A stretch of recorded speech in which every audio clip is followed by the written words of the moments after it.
Bueno, ¿qué tal? Buenas tardes. Gracias por sumarse a todos a esta charla. Ya nos presentaron, pero nos volvemos a presentar para que asocien por lo menos cara con la persona que va a estar hablando. Mi nombre es Martín Barahona, soy manager de Arquitectura Digital en Entity Data Argentina. Me acompaña Andrés Somadossi, él es arquitecto experto y especialista en inteligencia artificial. En esta charla vamos a estar hablando algunos minutos de arquitecturas agentic y qué se está haciendo con esto en ámbitos corporativos, con específicamente la mirada desde el punto de vista de arquitectura, que es nuestro ámbito. La charla tiene dos grandes bloques bien marcados, un primer bloque más teórico, si se quiere. Aquí quizás lo que ya conocen o vienen trabajando con esto se van a aburrir un poco, les pedimos paciencia, que en un segundo bloque se pone bastante más técnico, ¿sí? Y trajimos un caso de uso de arquitectura agentic con un caso de agentic IDP bastante interesante para mostrarles. Vamos de la base, empezando bien desde el inicio. ¿Qué es un agente autónomo? Seguramente la mayoría de los que están acá ya empezaron a trabajar o ya lo conocen. Pero básicamente, a diferencia quizás de un agente conversacional o de un copilot, que es quizás lo que usamos más en el día a día para generarnos eficiencia, una capacidad de inteligencia artificial que tiene la posibilidad de realizar tareas de forma autónoma. Estos agentes tienen memoria a corto y largo plazo, por lo que se dice tienen la capacidad de aprender, y pueden estos agentes interactuar con otros agentes para realizar tareas mucho más complejas. ¿Qué es una agencia? Bueno, una agencia es un orquestador de agentes autónomos con un fin similar. Si hablamos de, por ejemplo, una agencia de modernización o una agencia de desarrollo, orquestará agentes autónomos que resuelven problemáticas de desarrollo. Por último, ¿qué es una arquitectura agentic? ¿Qué es una plataforma agentic? Bueno, justamente la plataforma, los building blocks que hace que todo esto suceda, que estas agencias y estos agentes puedan realizar sus tareas. Aquí tenemos una arquitectura, espero no taparlos, a muy alto nivel. Luego Andrés va a entrar mucho más en detalle, a cada una de estas cajitas le pondrá y le bajará componentes, iremos mucho más al detalle técnico. Voy a explicar muy alto nivel, por lo menos estos building blocks que hacen que todo esto sea posible. Lo voy a explicar con un flujo muy simple. Tenemos un usuario o un cliente que se van a validar a esta plataforma, presentarán alguna problemática. Volviendo al ejemplo anterior, puede ser un usuario que a partir de un requerimiento quiera generar código, quiera generar historia de usuario, quiera quizás ese código luego llevarlo a un repositorio, desplegar un microservicio a través de agentes. Lo atenderá obviamente la agencia de desarrollo, ahí tenemos algún orquestador, y lo que hará es comenzar a orquestar agentes autónomos para resolver esa problemática, por el medio que sea, ¿no? Esto puede ser una integración web, puede ser un chatbot, puede ser incluso una integración con un IDE. Estos agentes lo que van a hacer, por un lado van a obtener contexto, ¿no? Lo que todos conocemos, memoria a corto, a largo plazo, ahí tendremos RAG, base de datos, documentos, ¿sí? Y la memoria a corto plazo.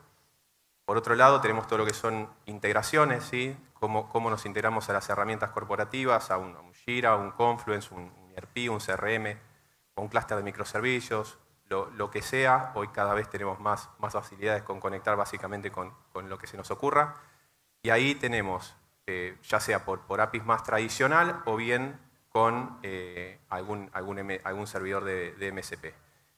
Y por último lo que tenemos son el consumo de modelos, ¿no? Lo que son los LLMs, que estos LLMs se consumirán a través de un LLM Gateway, donde podremos decidir con alguna lógica qué LLM es el más apropiado, ya sea por conocimiento específico. Todos sabemos que hay LLMs que resuelven mejor, están preparados para tal o cual problemática, o bien podemos filtrar por un tema de costos. Con todo esto, ¿sí? Lo que es contexto, más integraciones, más modelos, estos agentes comenzarán a interactuar entre sí, podrán obviamente resolver la problemática y devolverle lo que este usuario o este cliente necesita. Vamos a repasar algunas de las mejores prácticas siempre del ámbito de arquitectura al momento de replantearnos este tipo de arquitecturas, este tipo de plataformas. Por un lado, práctica de arquitectura hace 20 años, no es que sumamos algo acá específico en AI, pero tener una arquitectura flexible, una arquitectura con composable, con building blocks claros, una arquitectura que nos permita adaptarnos a los cambios, sobre todo en inteligencia artificial, que todos sabemos surge cada cierto tiempo alguna tecnología disruptiva que nos hace replantear todo. Lo mejor que podemos tener es una arquitectura flexible, una arquitectura composable que nos permita adaptarnos a estos cambios. Por otro lado, la posibilidad de realizar FinOps. Más allá del FinOps tradicional, de plataforma, de poder medir esta plataforma, medir el consumo, trabajar con la plataforma, también poder medir el consumo de tokens, ¿no? Que hoy sabemos que también es una problemática, ¿no? Poder medir estos tokens a través del LM Gateway y poder incluso tener un centro de costos, poder entender de alguna manera el uso o el consumo de tokens por ya sea un usuario particular o un área dentro de la compañía. Lo que es seguridad, esto es un tema que da para una charla específica. El día de mañana, si no me equivoco, tenemos una charla específica de esto. Pero básicamente tenemos una plataforma que tiene información sensible, se conecta a herramientas corporativas, todo esto con integraciones, con herramientas obviamente sensibles y de información así también. El enfoque de seguridad es bastante complejo. Nosotros lo que siempre decimos, más allá de la seguridad tradicional, de monitoreo de perímetro y demás, lo que todos conocemos o más tradicional, poder analizar comportamiento de este tipo de plataformas, poder asegurarnos que, por ejemplo, estos agentes están desarrollando la tarea para cuales fueron programados, ¿no? Tema de observabilidad, también factor clave, son arquitecturas que escalan rápidamente, con muchos microservicios, muchas integraciones y demás. Tener una observabilidad en tu o poder integrar esto con nuestras políticas o nuestras herramientas de observabilidad es una buena práctica. Y lo que siempre digo yo, poder ser siempre, sé que es un cliché, pero poder ser mucho más proactivos y no reactivos ante una falla. Tener gobierno, ¿sí? Tener un stack tecnológico definido, poder integrar todos estos despliegues con un proceso CI/CD, que no sea algo aislado, que esto también se cruza con buenas prácticas de seguridad. Incluso poder tener un catálogo de agentes que en ambientes corporativos, cuando empezamos a escalar, todos quieren tener sus agentes. Hoy ya es un problema no tener un catálogo, no reutilizar esas capacidades. Quizás es el mismo problema que teníamos hace muchos años cuando empezamos a trabajar en microservicios, pero ahora sumado con la complejidad de una capacidad de un agente. Y por último, todo lo que tiene que ver con Human in the Loop. Todos sabemos, es una buena práctica poder tener alguna aprobación en todo este flujo, ¿sí? Que también es una buena práctica desde el ámbito y desde el punto de vista de seguridad, ya sea para compartir un documento, para alguna interacción humana y poder ajustar en todo este flujo y en todo este tratamiento con alguna aprobación. Dentro del ámbito de arquitectura nosotros estamos trabajando, ¿sí? O generando eficiencia en todo lo que es el ámbito de IT, ¿no? En este concepto que hoy escuchamos mucho y se habla mucho de IT for IT. Nosotros trabajamos más que lo que es el ámbito de AI for IT y nuestra obsesión es lograr generar eficiencia en todos los ámbitos de IT donde sabemos que hay posibilidades de eficiencia, que hay muchísimos. Todos los que estamos acá, asumo que estamos en el área de IT, sabemos que hay millones de posibilidades de eficiencia. En lo que es modernización voy a citar algunos casos muy por arriba, pero por ejemplo con agentes autónomos que nos ayuden en todo el proceso de modernización, que nos genere roadmaps de modernización o que puedan comparar nuestras arquitecturas con patrones de arquitectura modernas y generar, por ejemplo, reportes o informes o roadmaps de modernización a través, obviamente, de agentes autónomos. Lo que es desarrollo, bueno, acá tenemos cientos de casos, es quizás el ámbito donde más cantidad de agentes hay, donde más foco hay, por obvias razones, en el ámbito de desarrollo es donde mayores posibilidades de eficiencia tenemos. Aquí desde partiendo de un requerimiento, cómo a través de agentes autónomos logramos historias de usuario épicas, cómo generamos código, testeamos ese código a nivel de seguridad también, cómo ese código podemos llevarlo a un repositorio, incluso terminar con un microservicio desplegado, una aplicación o un arquetipo a través de agentes autónomos orquestados. Dentro de lo que es SRE, también traccionando algunos agentes que nos ayudan en la práctica de resiliencia, por ejemplo, generando indicadores, SLIs, SLOs de forma autónoma y analizando los gaps entre eso y lo deseado, entre un SLI y un SLO, trabajando también lo que son experimentos de caos, en lo que es Chaos Engineering, lograr traccionar estos experimentos con agentes autónomos y que puedan hacer las mediciones y demás, y todo lo que tiene que ver con plataformas de self-healing, ya con algunos casos, esto es un tema también complejo que da para una charla específica, pero empezando ya a hacer algunos proyectos donde a partir de un evento y a través de agentes autónomos estas plataformas puedan volver a estar operativos, generalmente con incidentes de severidad más baja, ¿no? Pero incidentes recurrentes en sí que terminan por impactar en la producción y la operatividad de todo el área de IT. Y para finalizar, todo lo que tiene que ver con Service Desk, cómo a través de agentes autónomos logramos ayudarnos en todo lo que es el proceso de gestión de incidencias, de que se produce el incidente, cómo ese incidente se asigna, se escala, y cómo incluso generamos documentación de forma autónoma, ya sea documentación de resolución o bien análisis post-mortem. Uno de los ámbitos que también estamos empezando a trabajar es en generar agentes que nos permitan potenciar todo lo que es la práctica de Platform Engineering. Para los que no conocen, seguramente todos lo conocen, Platform Engineering es una práctica que se centra en el desarrollador, en mejorar la experiencia del desarrollador, mejorar el DevEx.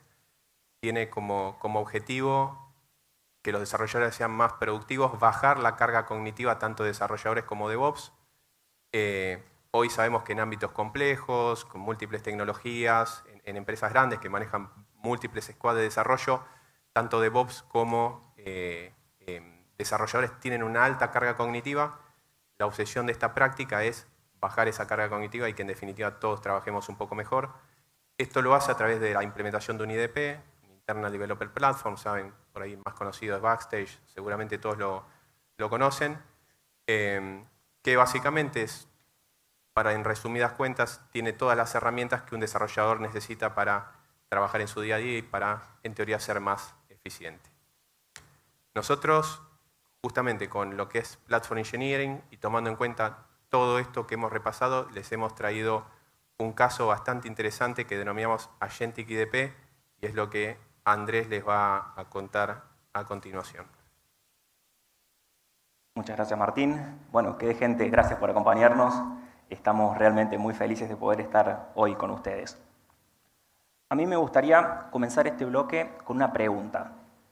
¿Tiene realmente sentido hacer Platform Engineering, construir un IDP o incluso invertir en prácticas de ingeniería en la era del bytecoding? Si la inteligencia artificial ya me genera prácticamente todo, ¿para qué invertir en esto? Quiero que nos imaginemos por un segundo que tenemos un proyecto nuevo en donde definí la arquitectura y quiero empezar a codear. ¿Por dónde arranco? Bueno, tengo alternativas. Veamos la primera. Hacerlo a mano me va a dar básicamente el control del proceso. Yo voy a estar a cargo y voy a decidir cómo hacer las cosas. Por lo que podemos decir que la adaptabilidad a mi solución va a ser máxima. La contra de esto es que hacerlo a mano es un proceso tedioso, repetitivo y por lo tanto lento. Por otro lado, el hecho de no tener un marco de referencia me puede hacer que cometa errores, por lo que la conformidad que hayamos definido para buenas prácticas es muy baja o ni siquiera la puedo llegar a determinar. Suena que tiene que haber algo mejor. Veamos la próxima alternativa. Bueno, es obvio, lo bytecodeo. Esto claramente me va a permitir ir mucho más rápido, con mucha adaptabilidad gracias a la inteligencia artificial. Puedo iterar tantas veces como quiera hasta que el resultado me guste, pero de alguna forma sigo teniendo el mismo problema que antes. Básicamente, ningún LLM conoce por defecto cómo trabajamos dentro de nuestro equipo, de nuestra compañía, y por lo tanto la conformidad de los estándares sigue siendo tan baja como lo era antes. Veamos que realmente tenemos una deuda técnica acá. Tenemos que ver cómo solucionamos esta conformidad porque estamos comprometiendo básicamente nuestra solución. Quiero que volvamos a hablar un segundo justamente de los IDPs. Los IDPs hoy son el estándar de facto en la industria para resolver este problema y de hecho lo vienen haciendo muy bien. Son realmente la mejor forma de asegurarnos. La contra, por otro lado, los que tuvieron la suerte de utilizarlo, van a saber de que tengo realmente una adaptabilidad muy baja. Si el template no se ajusta exactamente a mi solución, tengo que invertir un montón de horas hasta lograr que quede como a mí me sirve. Entonces, en consecuencia, la velocidad realmente depende. Puede ser muy rápido en algunos escenarios o puede ser muy lento en otros. Imaginémonos por un segundo, entonces, que pudiera fusionar de alguna manera las dos cosas. La potencia del IDP con la facilidad de uso que me brinda la IA. Esto nos permite generar lo que denominamos Agentic IDP. El Agentic IDP, en resumen, cuenta con toda la conformidad que nos da un IDP, pero al mismo tiempo tengo una alta adaptabilidad gracias a la IA y como consecuencia es el caso más rápido para todos los casos de uso en general. Entonces, ¿cómo vamos a construir este Agentic IDP? Bueno, vamos a basarnos en una serie de pilares. El primero, queremos poder interactuar con el agente utilizando lenguaje natural. Y además, quiero poder hacerlo desde mi editor de código. No quiero tener que usar otra herramienta para generar mi producto. Quiero arrancar desde cero en el editor y quedarme ahí. Por otro lado, como dijimos, quiero que sea muy personalizable, que se adapte a mi caso, pero que además tenga la capacidad de sugerirme cuál es el mejor template o la mejor referencia que tengo que utilizar, en lugar de tener que yo ir a buscarlo a mano como hacemos hoy. Por último, y no menos importante, queremos evitar el uso de los templates. Quienes hayan tenido la suerte de trabajar alguna vez con un IDP se van a dar cuenta de que realmente es lo peor. Tenemos que trabajar un montón para mantener un código que ni siquiera se puede leer bien porque no es un lenguaje como tal.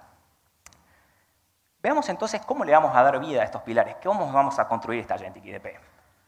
Bueno, necesitamos una arquitectura de referencia. Parece compleja, ¿no? Vamos a verla por partes.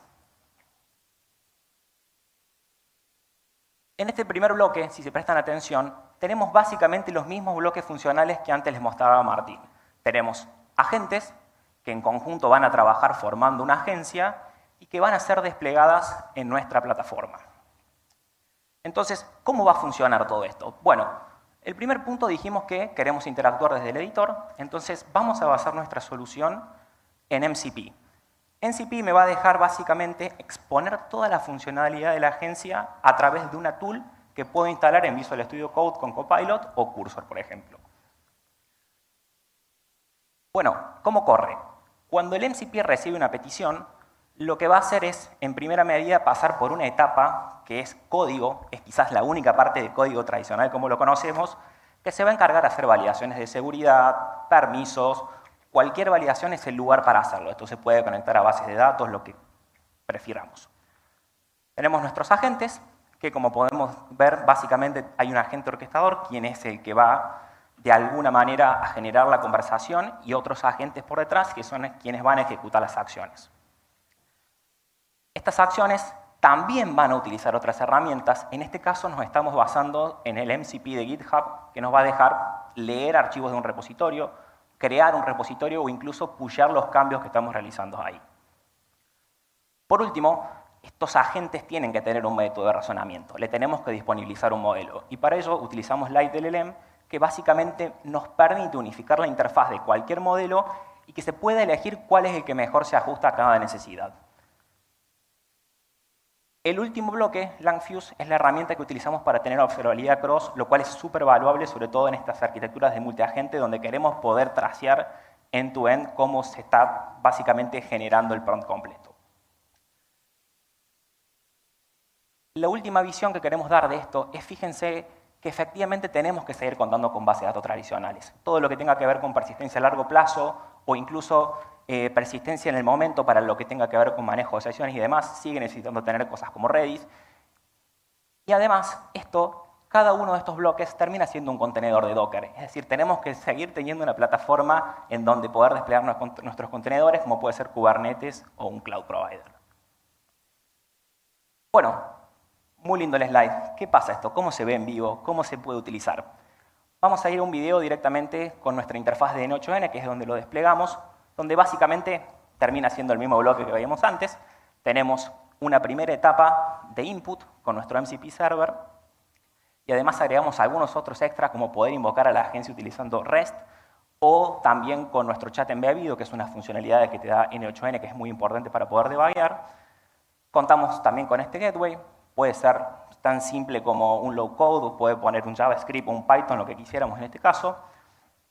la parte de System Prompt, que lo que me va a permitir es básicamente poder cargar el prompt de sistema que va a estar corriendo en cada uno de mis agentes. Esto también tiene un componente esencial para lo que va a ser el deployment a posterior. Bueno, lo que estábamos esperando, los agentes. Este primer agente orquestador tiene la particularidad que mantiene la memoria, esta es la memoria de la conversación, por defecto el LLM no lo hace, entonces tiene que haber una tool para ello, y en este caso usamos GTP 4.1, que es un buen modelo entre balance para conversar upfront sin gastos tan altos. El Template Discovery Agent lo que hace básicamente es conectarse con GitHub, como dijimos, utilizando MCP, en este caso simplemente para leer los componentes que tengo ahí. Es como voy a interactuar con el template. Y el builder, como se imaginan, es quien crea el código finalmente. En este caso, también usa MCP y usa un modelo de cloud para poder hacerlo más eficiente en la creación.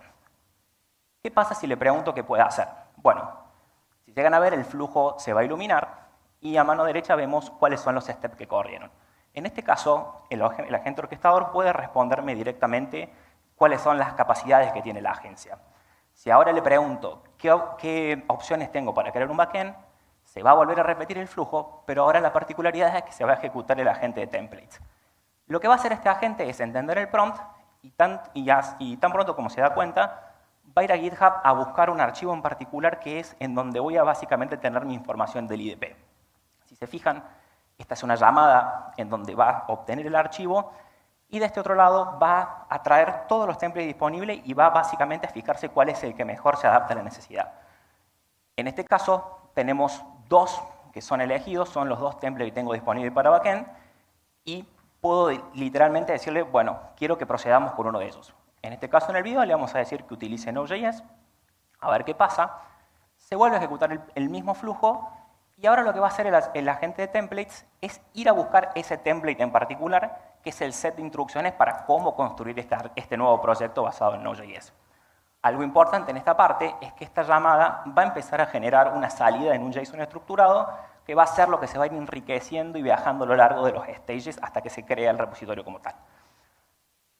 Me devolvió algunas preguntas extras, como cuál va a ser el nombre del repositorio y cómo lo quiero desplegar para generar también el template de CICD. Y me da incluso las opciones que tiene disponible. Esto lo podemos elegir justamente en el momento de creación del IDP.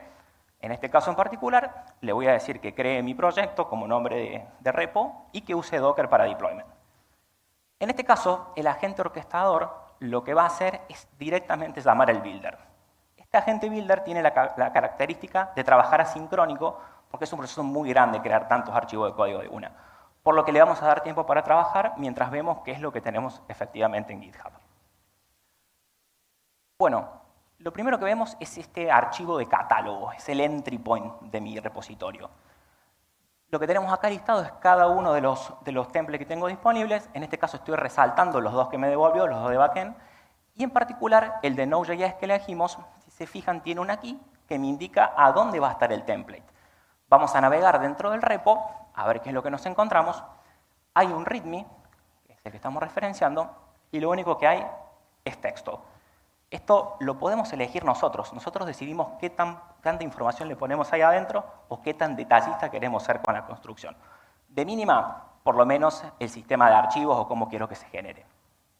Volvemos a N8N y vemos que hubo muchas llamadas a MCP, es decir, estuvo trabajando la gente mientras no lo mirábamos, y en la respuesta me dice justamente eso.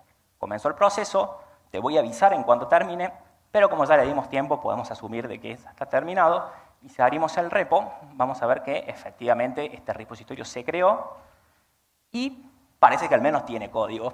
En el README me va a generar básicamente la demostración de que efectivamente siguió mis instrucciones. Tenemos todas las librerías que utilizó, la estructura de carpetas.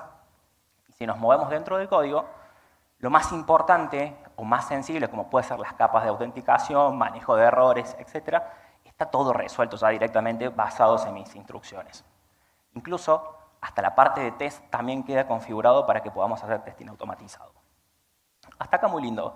Tenemos el repo corriendo, es lo que queríamos, pero de entrada dijimos que queríamos poder correrlo desde el editor y no lo vimos.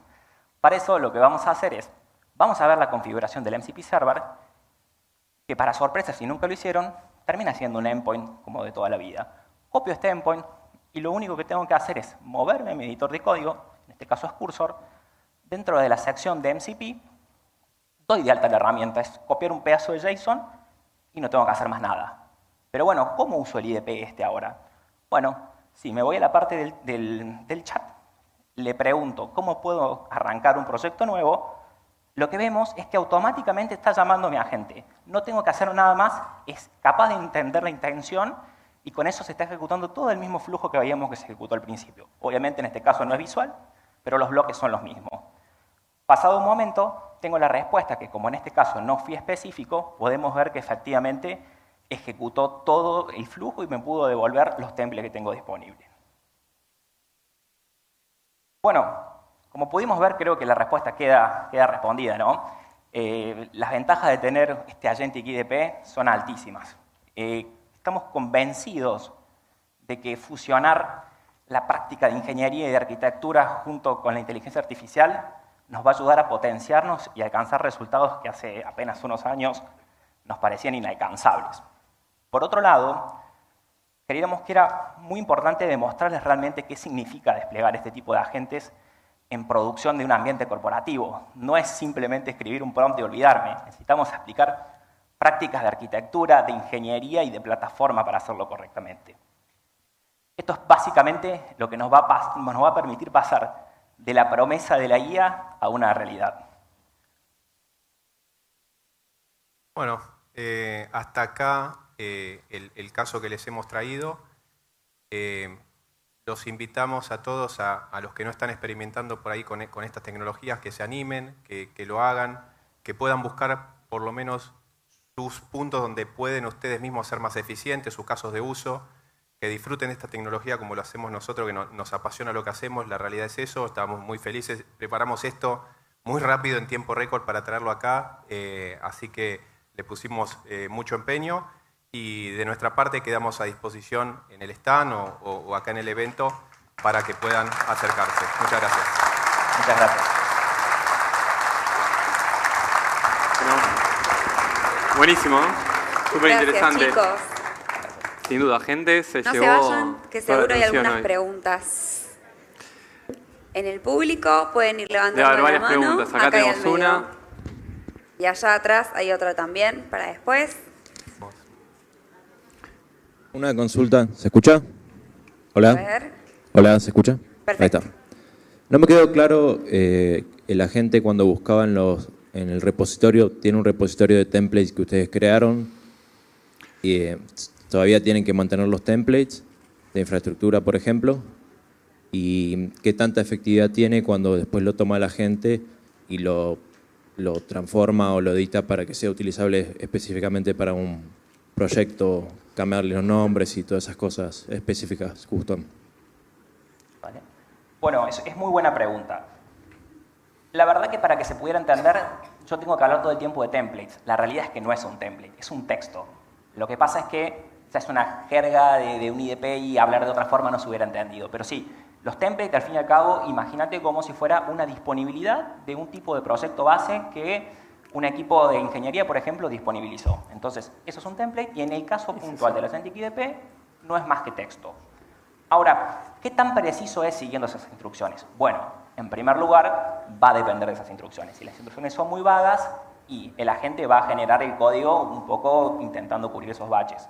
Ahora, con las pruebas que hicimos, siendo relativamente específicos, por ejemplo, con la estructura de archivos, qué librerías utilizar, qué patrones seguir, lo sigue a la perfección. Algo muy importante ahí tiene que ver justamente con el parámetro de la temperatura de los LLMs. En la parte de generación de código, lo que queremos hacer es bajarle esa temperatura para que deje de ser creativo y en su lugar sea muy específico siguiendo lo que le estoy pidiendo. En ese caso, los resultados son espectaculares. Hay muy poca desviación o nada en los casos que pudimos probar. Así que, ¿tenía otra parte de la pregunta? No. Gracias. Gracias, buena charla. Gracias. Gracias. ¿Pregunta? Ahí, tenemos...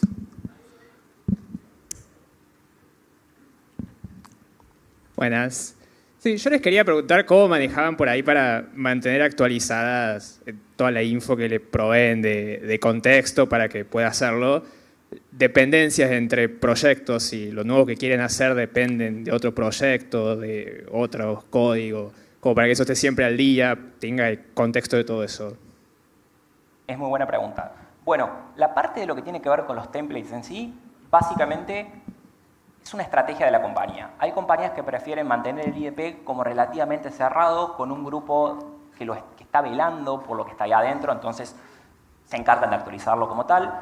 Quizás hay otras alternativas donde es más abierto, donde es colaborativo. Yo perfectamente, si por ejemplo soy del equipo de frontend, si tengo un COE, directamente pusheo los cambios que tenga ese repositorio y gracias a la magia de MCP queda automáticamente disponible. Es decir, cualquier equipo está trabajando, crea un PR en el repo, lo acepto y automáticamente queda disponible.